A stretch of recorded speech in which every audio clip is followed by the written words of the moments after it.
Would be doing. I thank you all for the courage to come to this meeting. For some, I know it's difficult. I remember my first one.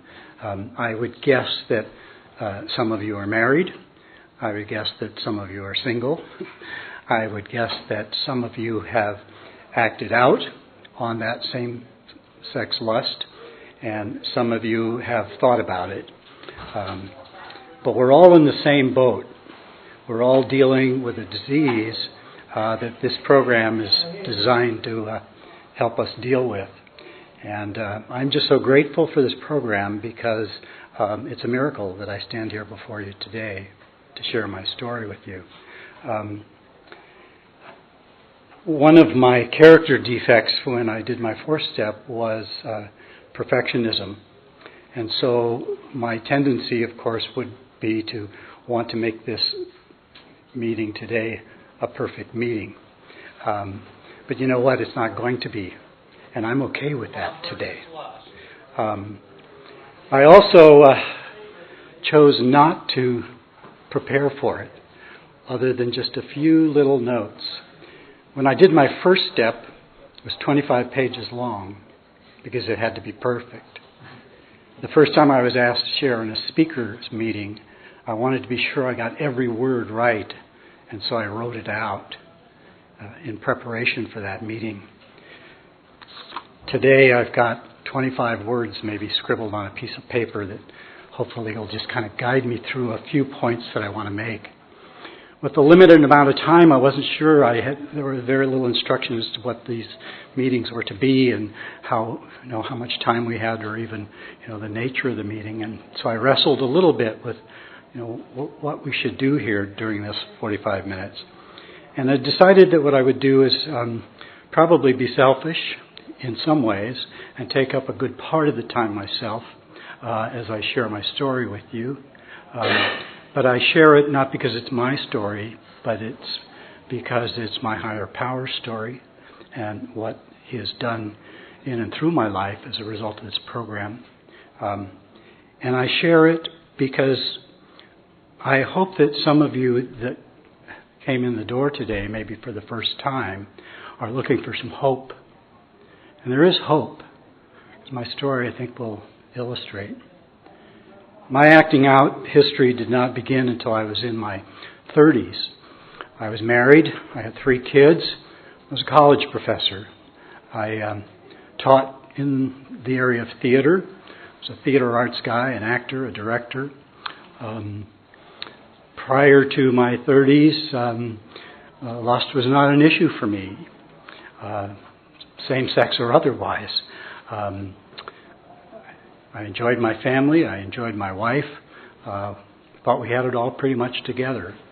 But some interesting things started to happen in my life. One of which was I developed a relationship with one of my students, a male student. It was not sexual. It was an artistic relationship. We started getting together to write together and share together. And then we started kind of opening up to one another about important things in our lives. And we started to talk about spiritual things. I was not a spiritual person at all. I believed in God, that was about it. But I was not a spiritual person at all. And so that relationship started to open up a lot of new areas for me. Some other things happened too that there's no time to go into. But at one point, the two of us needed to take a trip together to scout out a place where we might do some creative work together. And I had my first homosexual sexual experience on that trip with him. I came home to my wife, and she was not surprised. In fact, she said she could see it coming and knew it was probably going to happen, even more than I did, to be honest. I didn't see it coming. It was a total surprise. As I look back on that experience through the eyes of recovery, however, I realize to a certain degree what was going on. This was the first male person that I ever knew how to be intimate with. And it ended up being sexual. Of course, the interesting thing was once it became sexual, it destroyed the relationship too, which was a very, very sad thing. but I didn't realize it at the time. But there was something about bonding with another person on a very deep level, on a spiritual level, on an artistic level, on a one-to-one personal, being very vulnerable. I had never done that, certainly not with any of my male friends. Looking back, realized I didn't really have any male friends. I had a lot of acquaintances, but I realized I never really bonded with anyone. When in my day, and some of you may be in my same age category, people didn't move the way they do now. And I graduated from high school with people that I started kindergarten with, and graduated from high school, never saw them again. I never bonded with anyone. Certainly didn't bond with my father. Loved him. I knew he loved me, but we didn't know how to express it to one another. It was just a given. There was that feeling, that sense of, yeah, we love each other, but we never said those words. In fact, it wasn't until I was in recovery and one time my sponsor said he loved me, and I about choked. I didn't know what to do with that word because I hadn't known how to even say it. Frankly, not even to my wife, except in very shallow sorts of ways. So anyhow, after that experience, circumstances, God was good, circumstances brought about a move. We were living in California at the time, Northern California, and we had to move to Minnesota, and so that helped break off that relationship. Although my wife met with him one-on-one and kind of talked through the whole experience, and off we went to Minnesota. But unfortunately for me, the hook had been set. I wanted that again, and I started to seek it out. And so for me, it was very slow. At first took a good number of years, really, very, very slowly, but I started the process of searching out other men, public places, parks, so forth. I got caught in a department store. Why I wasn't turned over to the police, I'll never know, because there was even an article in the paper that people from that very place had been caught and were in the news. I got caught another time in a shopping mall by a former student of mine. He was the security force in the shopping mall, and he came up to me when he realized who it was, and I knew who he was. And grace of God, he just ignored it, and as though, we both knew what was going on, but he didn't say anything, and I was we just kind of had a little conversation. How are you doing? Caught up with one another and moved on. I should say, too, I was working in a Christian institution at the time, so this added to the fear of being found out, certainly added to the shame, certainly added to the paranoia of wondering who might see me and where and when and so forth. Next time I got caught, or almost got caught, so again in a public park. I was always very, very cautious, though. Good thing, otherwise I probably wouldn't be here today. This time was kind of a standoff, and it turned out it was a police officer, plainclothes police officer. And he finally just said, "Look, I know why you're here. Just get out of here." And I did, But he could have put me away. Well, that terrified me. That absolutely terrified me. But I couldn't stop. Couldn't stop doing this stuff. But that was enough for me to say, you know what, I can't do this public stuff anymore. And it drove me underground and indoors. We moved again. We moved back to California, this time to the Los Angeles area. Well, that was not a good thing. Started working in the area of film and in the film business, the Hollywood scene, all of that stuff. And my acting out started to increase. And because I was no longer going to take the risk of public exposure, I went indoors and I found the bathhouses and the sex clubs and the internet, of course, and chat rooms. And over a period of a good number of years, probably 20, 25 years, it just escalated and escalated and escalated. I brought home crabs one time, terrified that I would pass them on to my wife, but found them in time and disposed of it and said, well, no more back to those places. Of course, that happened 2 or 3 more times. Went for those dreaded tests every time, relieved that they were negative, and vowing, okay, another negative test. I'll never, ever do that again. But what I was learning, of course, not really understanding, but what I was learning was this is a progressive disease. Because it didn't matter what line I drew, I eventually crossed it. And it began to eat away, well, it really began to eat away at my soul. Because as a result of that first experience with that young man and my spirituality being born, I had really had a great religious conversion experience that was kind of mixed up with that first experience. And over these years of acting out, that the vitality of that faith experience, that spiritual experience, began to diminish just as my acting out was increasing. I never realized the connection between those two until I got into recovery. Well, it got pretty bad. I was in a work situation again, working for a Christian organization. My boss was in Washington, D.C. I was in Los Angeles, so I had no accountability. I was in charge. Isn't it odd that I usually was in charge, no matter where I was in my life? And so there was no accountability, and I had a lot of flexibility with my time, and I spent all that time acting out. And by the end, it was almost 24 hours a day. If I wasn't acting out, I was thinking about it and plotting it and planning it. And, it was total insanity. And, of course, it was laced with a tremendous sense of hypocrisy, a tremendous sense of shame.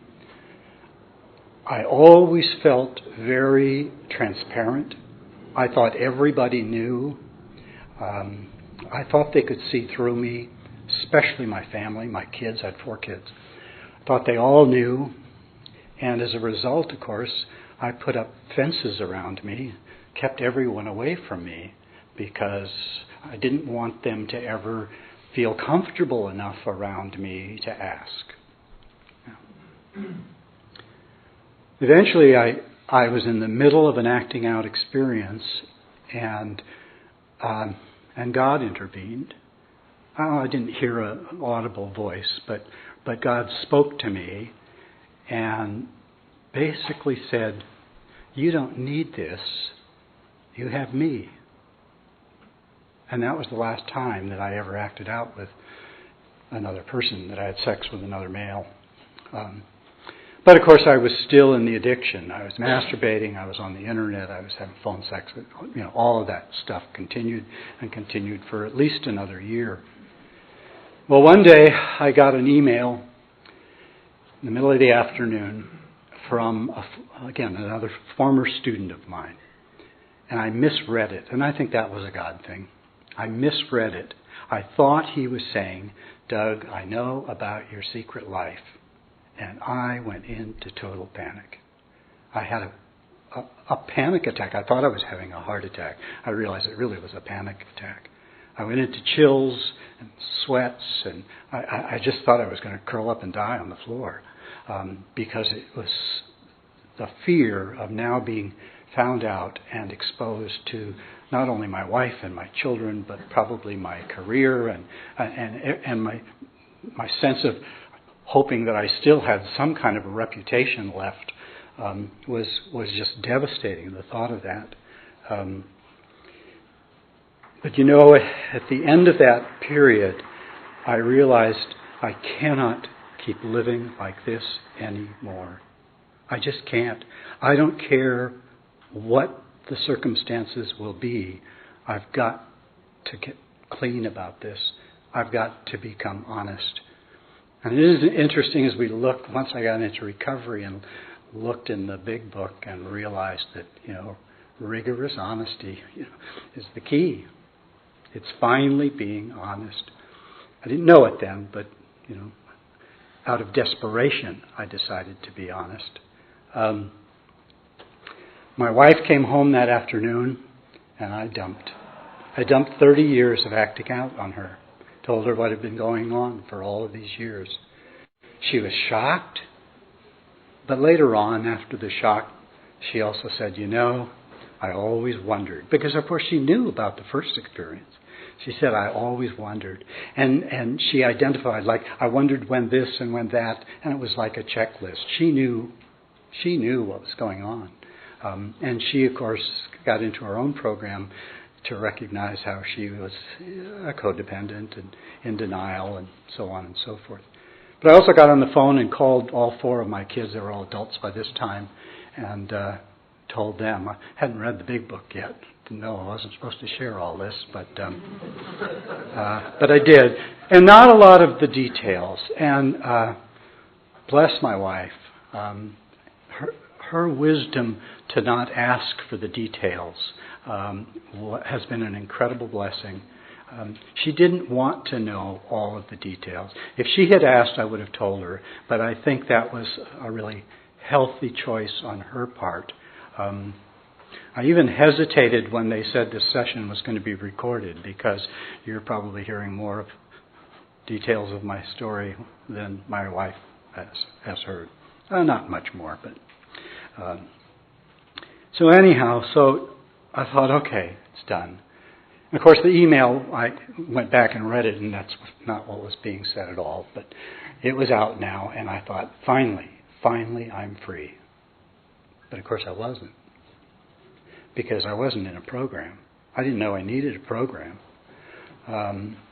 So days, weeks, months went on, and I was right back into the old patterns, not of acting out with other men, but of being on the internet and chatting and phone sex and so forth. A whole year went by, almost to the day. And my wife came home one afternoon, and she walked in the room, and I was on the internet. And she looked at me, and she just said, "It's not over, is it?" And I said, "No, it's not. It's not. I know it. It's not over. I don't know what to do." When I was in the depths of my despair, I had thought about suicide, but that was not an option for me, because I knew that my wife's father had committed suicide when she was a teenager, and she was the one that found him. And so I knew that I could not do that to her again. I could not do that. So that was not an out for me. So now we're facing this dilemma of it's not over. Now what? Well, my wife again went out and she found some resources for me. And she knew me well enough to know that she couldn't tell me what to do, but she could make some suggestions, and that's what she did. She called around and found some therapists that specialized in addiction, sexual addiction, particularly with people in clergy. I had been a clergyman in part of those years too.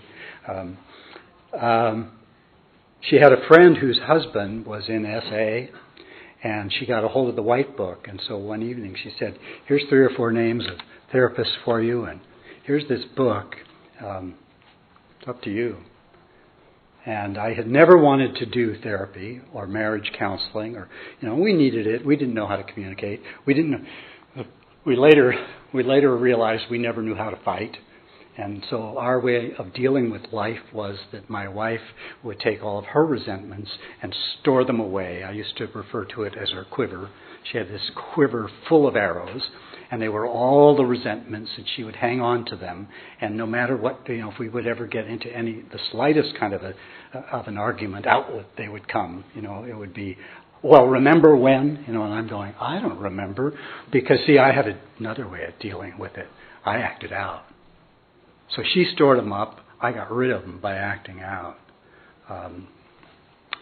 So anyhow, I sat down, I read the White Book, and I thought, oh my goodness, there's a name for this. I'm a sexaholic. I'm a sexaholic. Well, there was good news and bad news in that. The bad news was I'm a sexaholic for the rest of my life. But the good news was there's a program of help if I'd be willing to work it. So I thought, okay, I'll look into this. And being sort of anal, I had to get on the internet and check out all about sexual addiction and about the recovery programs and all. And I discovered there were multiple programs. And I knew that there was one that particularly seemed to be supported by people from the homosexual community. And I thought, well, that's what my acting out's been. That's where I probably belong. And so my very first 12-step meeting was a meeting at noon in Hollywood with this particular 12-step program. And I walked in the room, of course, terrified to go to a meeting for the first time, but I also realized it was a room full of triggers for me. And I thought, well, this isn't going to help. I knew that right away. This was not going to be a help. In fact, when the group gathered for the Lord's Prayer, I just slipped out the door. I couldn't get out of there fast enough. Then I went to another one of the 12-step groups, addiction groups, where you have your opportunity to be selective about your bottom line and your sobriety definition, and they were very pleasant and warm, and I kind of liked them. And I thought, well, yeah, but it was this book that made me realize that I was a sexaholic. Maybe I should check out SA, but I read their sobriety definition, and I thought, I don't know. I wonder if I will even be accepted in SA. But God is so good. I went to my newcomer meeting, and it just so happened that night the person leading the newcomer meeting struggled with the same issues that I struggled with, and I knew I was home. I knew I was home. I went to that meeting that night. It was a fairly large meeting in Southern California, probably 30 people in the room, and I was astounded because by the end of that hour, I felt like I knew those people better than the people that I had gone to kindergarten to high school with. And they were from every walk of life. They were from every profession. But we were all alike in a particular way. And I knew they understood what I was dealing with. And again, I felt like I was home. Well, I jumped into recovery with the same enthusiasm that I worked my addiction. I read everything I could. I started to go to meetings. I went to 5 or 6 a week for 2 or 3 years at least. I got into service positions as soon as I could. Within the first month, I asked someone to be my sponsor.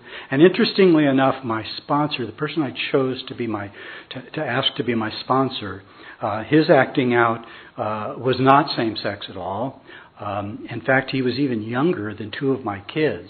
But I just felt like as I heard him share that there was something that I could relate to him, and I thought, well, maybe he could relate to me. And he was a gift. I mean, he was an incredible gift to me. Saved my life. I miss him a lot. He left the program eventually. Got into therapy for the first time, same thing. Terrified of the thought of therapy, and found just the right therapist, and we connected and spent 4 wonderful, deep years together. Got sober right away and stayed sober. Over 9 years of sobriety.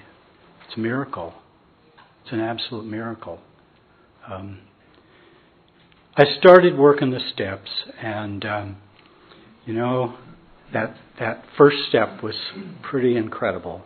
My sponsor was in some ways too kind. He didn't know how to tell me that 25 pages is too long for a first step. And he let me read them for my first step. And it's a huge room. It included the founder of our program was in the room that night. Some interesting things happened that night that I don't have time to share, but shared my first step and was so relieved to have that over, although there was some trauma that occurred, that some things happened during the meeting where I almost walked out in the middle of my own first step.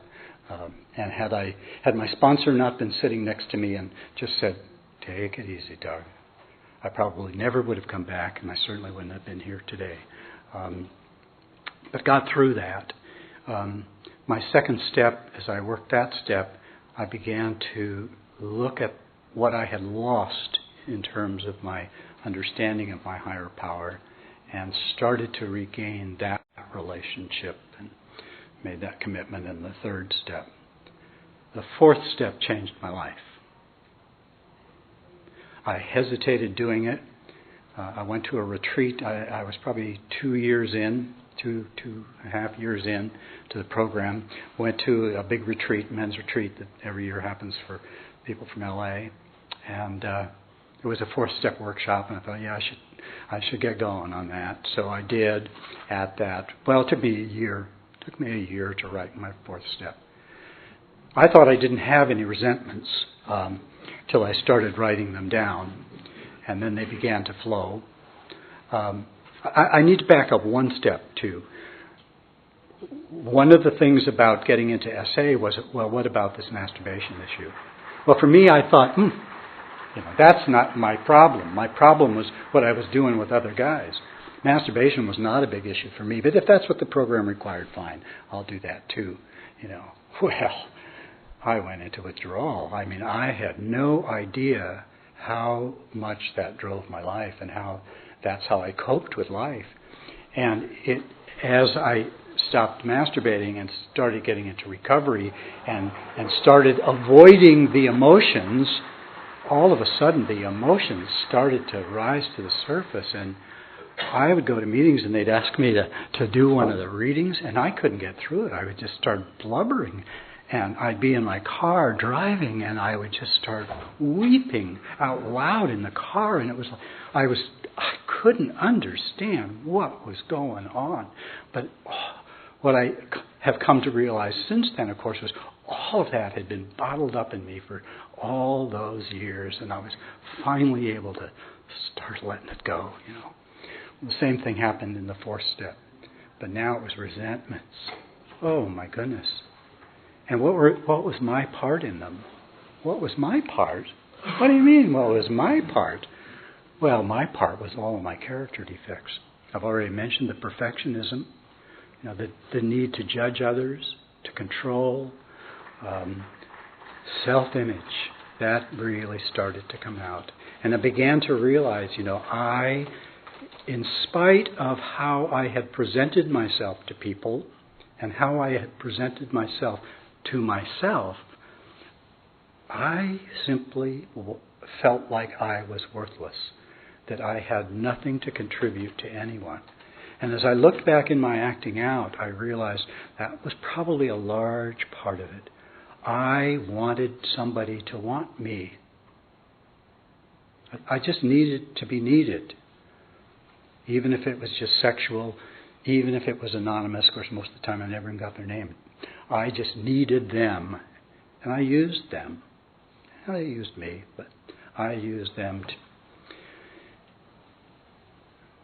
Took a long time to do my fifth step with my sponsor. We met many, many times, hours and hours at a time, going over each resentment, one at a time, peeling it back. It's when I learned from him and through his eyes, helping him for me to see my fear of authority and how I dealt with authority, particularly male authority in my life. And then there was the fears list. I started to write, well, what am I afraid of? And at first it was kind of surfacey kinds of things. But it didn't take long before those started to pour out too. And I began to realize that I had led 59 years of my life living in absolute terror. And I didn't even know it, because I had covered it up so well, even to me. And what a relief that was, to be able to set that stuff down and give it away, surrender it, and start to walk free. The other steps were powerful too, the remaining steps, but for me, that's where the turning point came, 4 and 5. I live a different life today. Do I still have temptations and lust? You bet. Not every day, close to it. Do I still want to control? Yeah. but I'm learning to let go of that. Do I still want to be perfect? Yeah, but I've got tools to remind me not to write the speech out, to just share from your heart. I'm learning. Progress, not perfection. I'm really glad that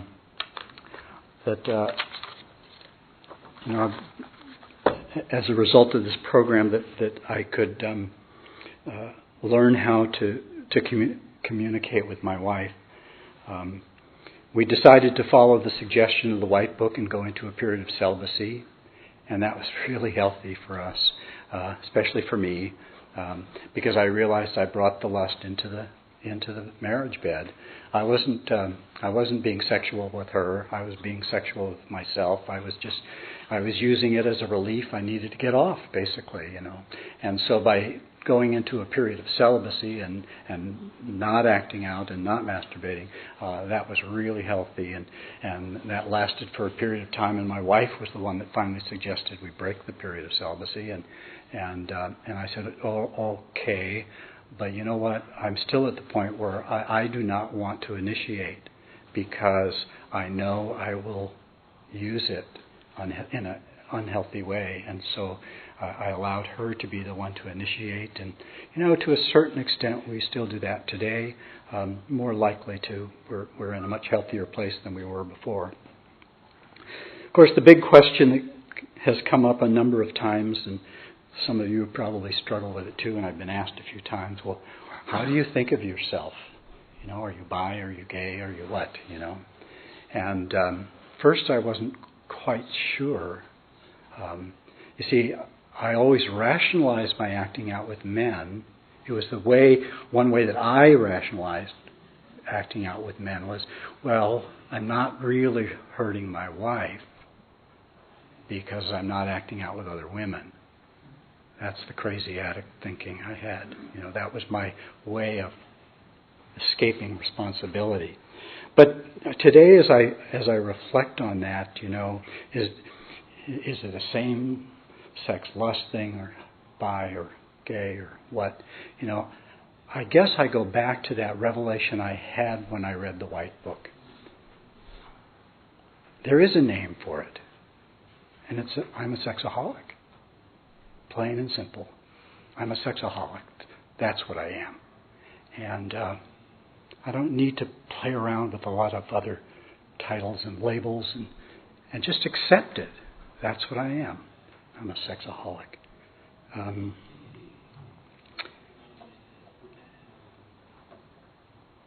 I think I'll leave it at that, so we have at least a few minutes for some sharing.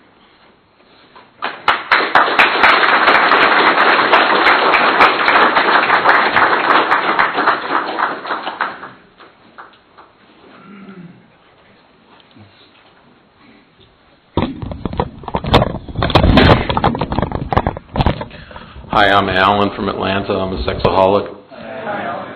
I first knew I had same-sex attraction at age 10, and it scared the blank out of me because back then in the 60s, I don't need to go into all that, but I decided to just repress it and push it down and pretend to be straight, have girlfriends, and didn't actually have any acting out. I'm not going to call it sex because it's not sex. I didn't have any acting out with anybody until I was 30.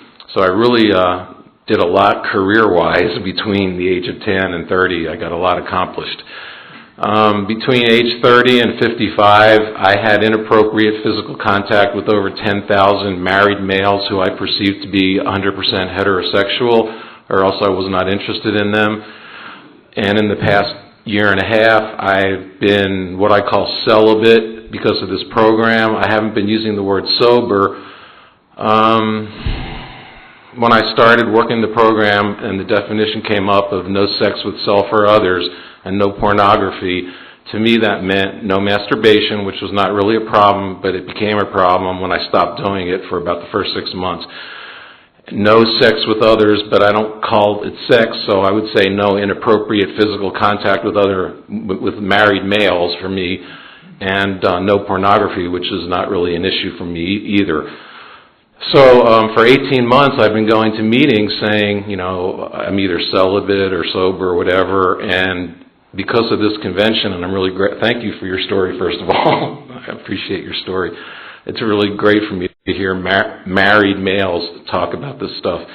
I've never been married, but I'm supposed to pick up an 18-month chip January 28th, and thanks to a session I went to this morning, I now know that not only am I not picking up the chip on January 28th, but I've never been sober for the 18 months because I have been lusting every single day. I have been going to places I shouldn't go just to see who was hanging out there. I was never going to do anything.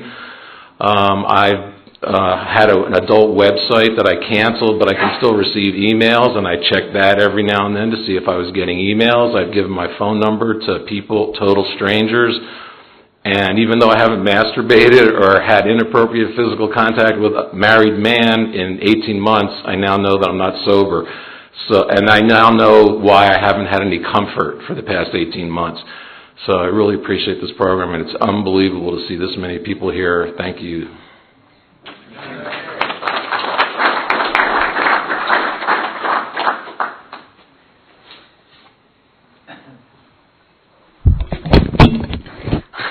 Hi, I'm Vicki. I'm a sexaholic.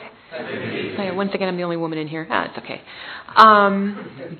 When I did my first step 6 years ago, which is possibly one of the most painful things I ever did, one of the things I had to do was admit that I had same-sex attractions or attractions to pictures of women very young, like age 10 or even younger, and that my first obsessions, I'm huge on obsessions, were around girls, and I did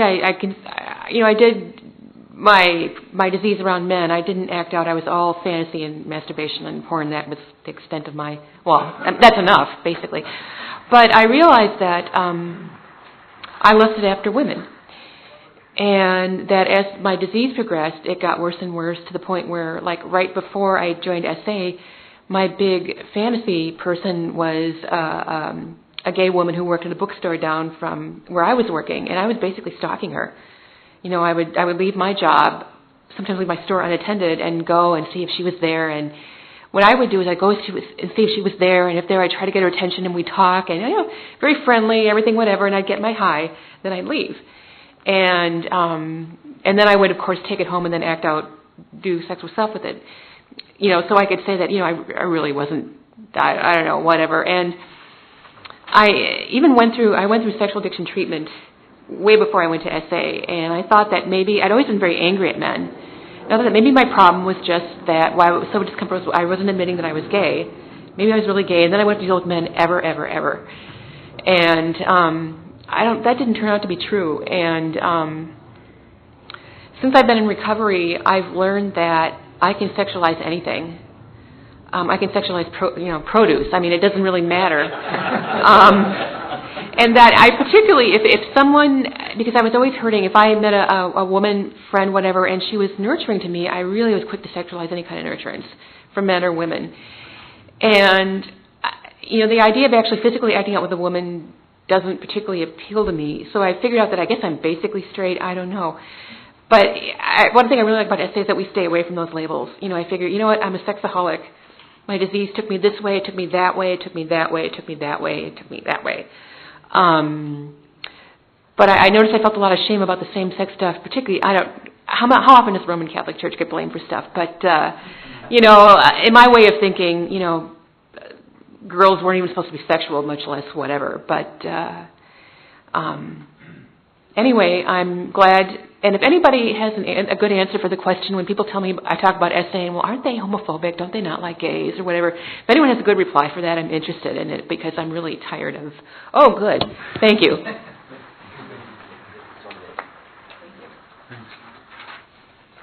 My name is Jerry, sexaholic.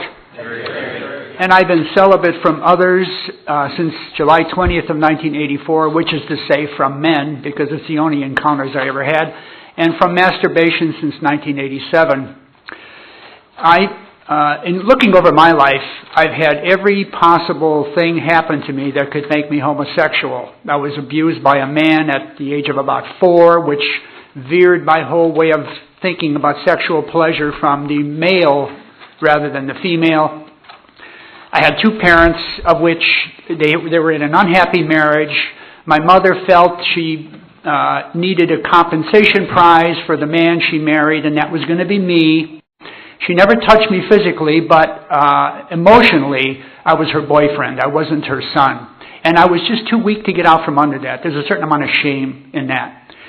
Just to fast forward a little bit, in the last year, finally, I forgave both of them for that. I tried to see where they were coming from in life. And then from her point of view, she's desperate. She needs something to cling to, and it happened to be me. Well, anyway, fast forwarding a lot. Because of the fact that neither one of them was really mature enough to get married, a lot of the raising of their 5 other children, I was the oldest, fell upon me, which turned me into a real isolationist. I learned masturbation. And during my 20s, which a lot of people say, wow, you got all those hormones raging and everything, I was celibate. I did it by means of going to daily Mass and living off the grace that comes from my Catholic Mass. And that was the same time I got my college education, which entailed working all day long except for sleeping 3 hours every night. Well, when I graduated and got into my first job, I had lots of time on my hands. And finally, I could see myself slipping away. And I took a vacation to San Francisco one time. I'm an architect, and I love old buildings, and San Francisco is just loaded with them. I love getting lost among all those streets with the gingerbread houses. Well, I ran out of that stuff in about 4 days, and I said, I heard they got gay bars in this town. So I found one, to make a long story short again, and I remember it was one of these with the western swinging doors. On the other side was this great big jukebox with all these colored lights.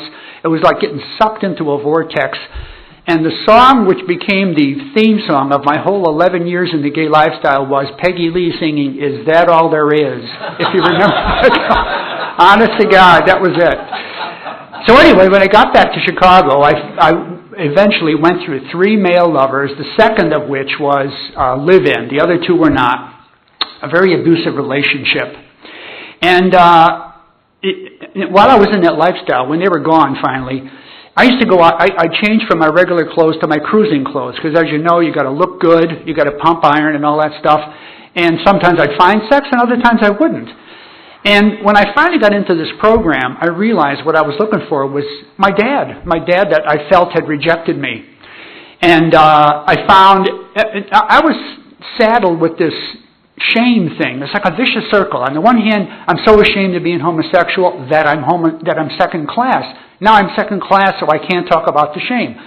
I started coming to these meetings, and for about 6 months I didn't say anything. And finally I said, I think I can trust these guys. And I started talking about this stuff, working the program, and by making the phone calls, receiving the phone calls, I got that intimacy I was looking for. And I used to have a rule. If I let 3 days go by, it goes up. The lust quotient goes up. If I talk to people every day about my feelings, wonderful. There's no lust quotient. So maybe that's the note that I'll leave it on. We're really out of time, but real quick. For those of you who don't know, we've got a website with some information and sharing about same-sex lust recovery in SA. I'll announce it for the tape. It's geocities.com/Canberra, Paul. That's Canberra as in the capital of Australia, and Paul as in the saint. Thanks. And I'll have these flyers available for anyone who wants them. They're all also available to download off the website, so you can put them in your meetings. Thanks. I would just encourage you as we wrap up here, first of all, another quick comment I wanted to make was, one of the blessings and gifts of this program has been to be able to begin to have intimate male-to-male relationships that are not sexually based. What an incredible gift. As we close, I would like to read a vision for you. But before I do, look around the room. Look around the room and see who else is in this room, because they are your resource. During the rest of this conference, you can go talk to some of these guys and share and ask questions. Take advantage of what's here. A vision for you. We realize what? Only a little. God will constantly disclose more to you and to us.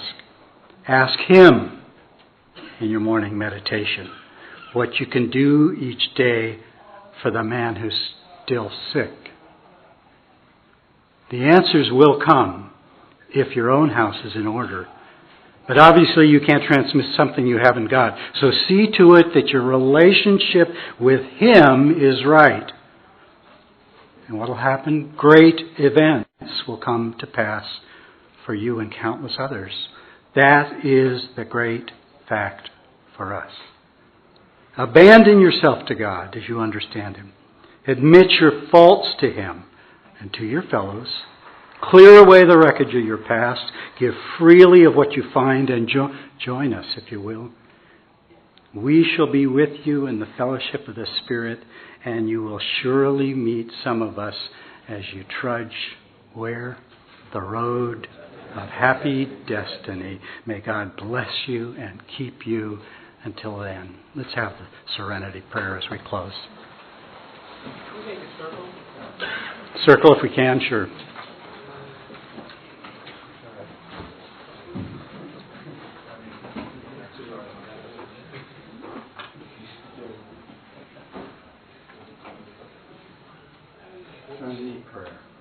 God, grant me the serenity to accept the things I cannot change, the courage to change the things I can, and the wisdom to know the difference. Thy will, not mine, be done. Keep coming back, it works if you work it. If you don't, it won't work.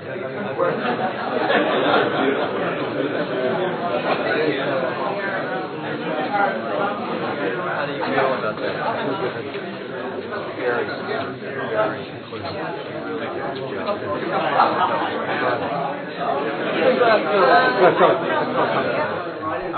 I'm sure you covered everything I would have said. I think it's very helpful.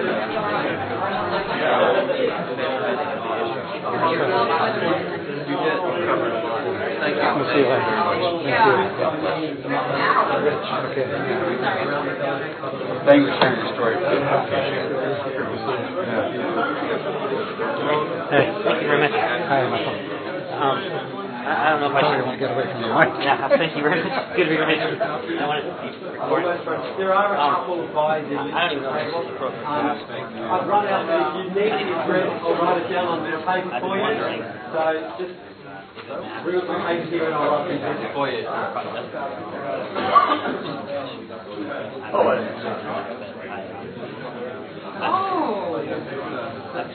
Yeah. Well, I look at you. No. Some say music can do that. For me, I'm just Oh, I'm sorry.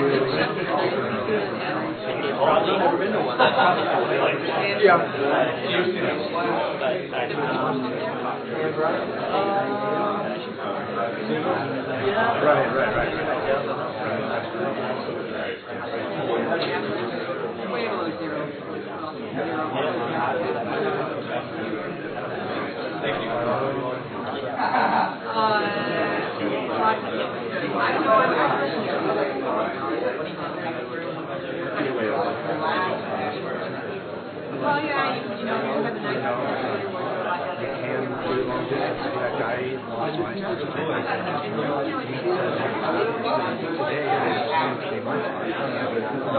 Today,